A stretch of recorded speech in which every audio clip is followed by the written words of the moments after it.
Que o governo federal criou uma força-tarefa para prevenir casos de vandalismo contra o sistema elétrico brasileiro.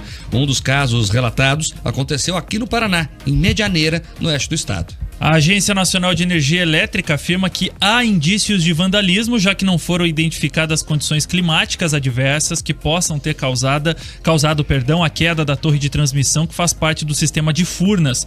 Conforme a agência, após a inspeção no local, foram encontrados danos em outras 3 torres próximas que não caíram.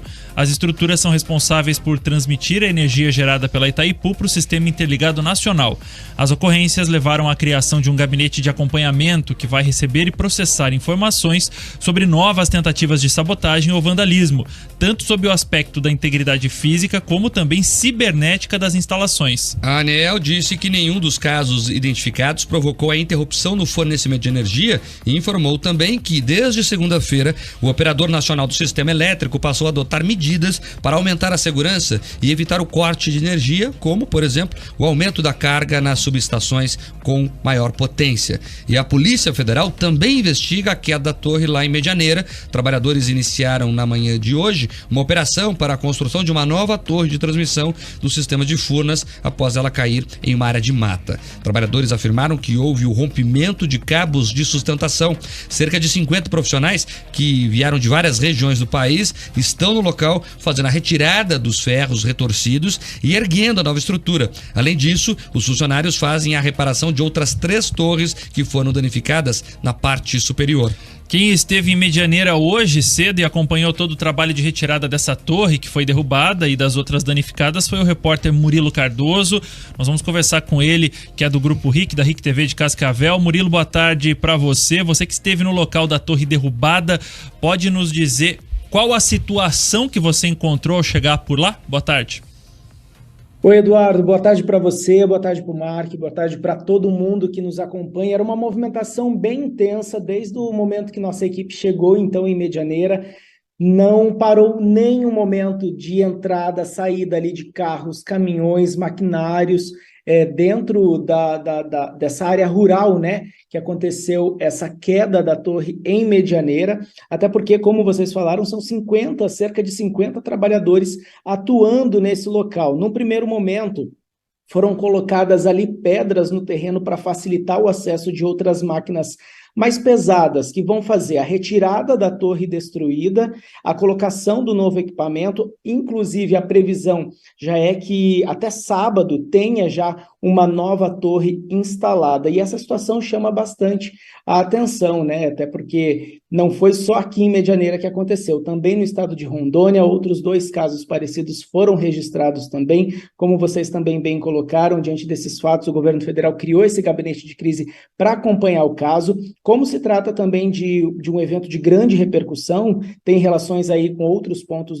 do país, a Polícia Federal de Foz do Iguaçu está em contato, inclusive, com Brasília, dentro dessa operação aí do gabinete de crise para identificar, mas de fato é uma situação delicada. Fica bem ali na PR, onde é 495, sentido Missal, cerca de 10 quilômetros de Medianeira, nessa estrada rural. Então, segundo todas essas investigações, além dos fatos dos cabos de energia ali rompidos e também com marcas de trator, né, que teria sido usado para derrubada. Então, como a Agência Nacional de Energia Elétrica informou em nota, há indícios de fato que seja vandalismo, que seja sabotagem, um ato criminoso, né? Não descartamos, então, essa situação, até porque não teve nenhum evento climático que resultasse ali em proporções de derrubar uma torre como aquela, seja uma chuva forte, tempestade, chuvas de ventos ali. Então vem essa situação que aconteceu na madrugada de segunda-feira na área rural de Medianeira, aqui no Paraná,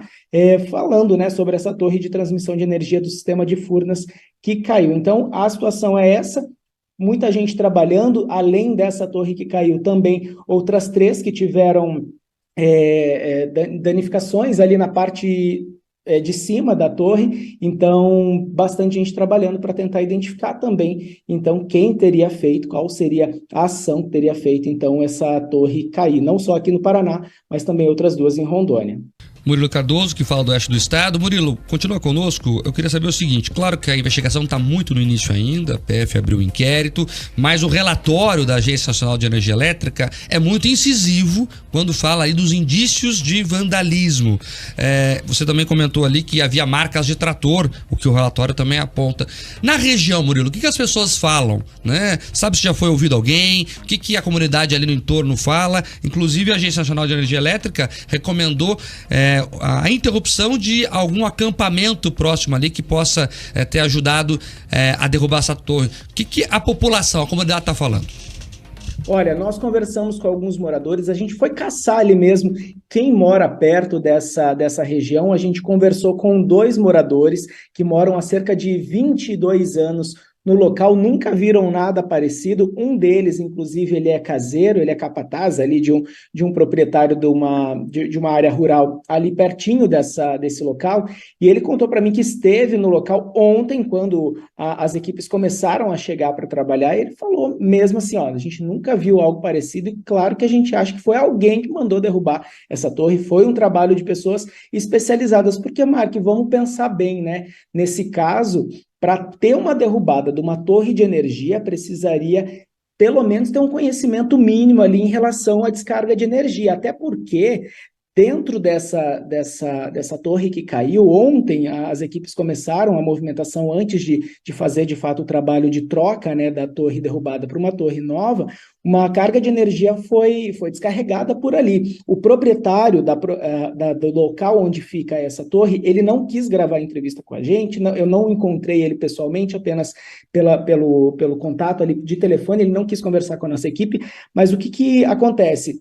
Esse capataz que estava lá, né, estava ali em acesso, ele nos contou que o medo principal desse proprietário era que essa descarga de energia atingisse os gados da propriedade, o que poderia acarretar num prejuízo enorme. A gente conseguiu até um vídeo feito por ele, que está aí tá nas redes sociais também, de um cachorrinho que estava ali perto, ele leva um choque, isso é visível, tem um barulhinho ali do choque que ele relou ali naquela torre. Então isso demonstra, a conversa com os moradores demonstram que a opinião deles ali que foi, né, um ato criminoso, o vandalismo realmente aconteceu, mas que teria que ter um conhecimento mínimo da dimensão. Quando a gente fala aí de estar perto de áreas de energia, a gente sabe o quão perigoso isso pode ser fatal ali quando a gente tem acesso. Então, de fato, a gente precisa aguardar, mas tem esses detalhes que chamam bastante atenção, né, Mark?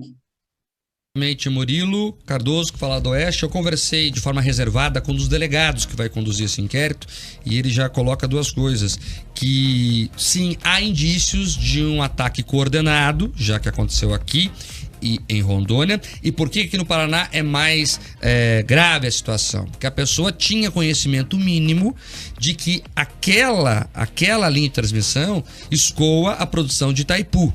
Então a pessoa fez um ataque cirúrgico, então tinha um conhecimento mínimo do sistema elétrico.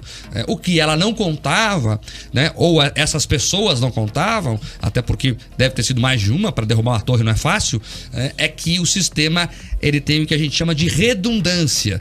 Então, quando cai uma torre, o resto do sistema acaba compensando de outras formas a transmissão. Mas poderia o sistema de redundância falhar, por exemplo, e dar um apagão em boa parte do Brasil. Só para você ter uma ideia, Escola, uma coisa que pouca gente sabe, a energia de Itaipu não vem para o Paraná.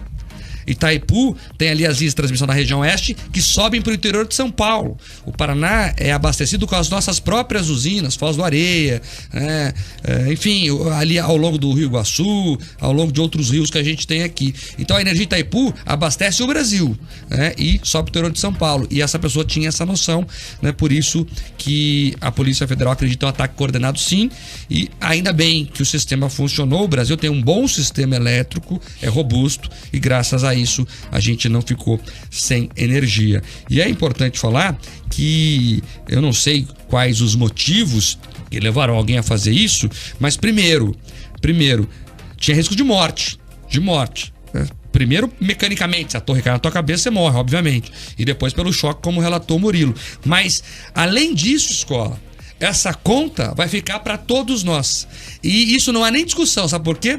O sistema de energia elétrica brasileira ela funciona de forma de rateio. O sistema funciona de forma rateio. Então, se prepare aí, amigão, porque a conta da construção dessas novas torres, tanto aqui no Paraná como lá em Rondônia, vai ser rateado entre todos os usuários, também conhecidos como eu e você que está me escutando. Então, a conta é salgada, risco de vida e também dor no bolso. Esperamos que a investigação seja célere para a gente, inclusive, identificar quem fez isso, Escola.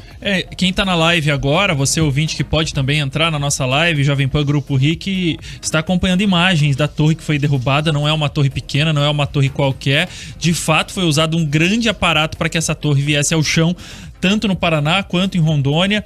Então a investigação tanto da Polícia Federal quanto da própria Agência Nacional de Energia Elétrica já está prosseguindo para tentar identificar os culpados por essa barbárie aí, por esse ato de vandalismo, né, Mark?